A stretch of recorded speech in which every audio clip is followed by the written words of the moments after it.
How does the amount of salt in water affect the rate in which it boils? This is the question that I decided to try and answer with my Google Science Fair experiment.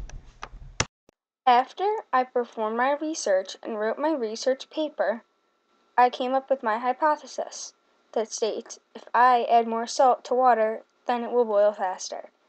My procedure and experiment were based off of proving or disproving my hypothesis and answering my question. I used many materials to conduct my experiment, but the three most important are table salt, tap water, and a kitchen stove. To perform my experiment, I made 4 trials. These trials were 2 cups of water with no salt, 2 cups of water with 1/4 of a cup of salt, 2 cups of water with half a cup of salt, and 2 cups of water with 1 cup of salt. I boiled each of these trials on my electric stove and used a stopwatch to time how long it took for each trial to boil. This graph represents the results of my trials. As you can see, the more salt that I added to the water, the longer the water took to boil.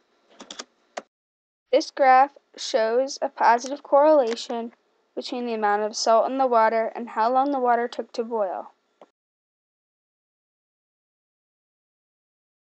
Data disproved my hypothesis, which originally stated that if I added more salt to the water would boil faster. After doing more research, I discovered the reason why my water boiled slower was that the water was increased in volume when I added the salt.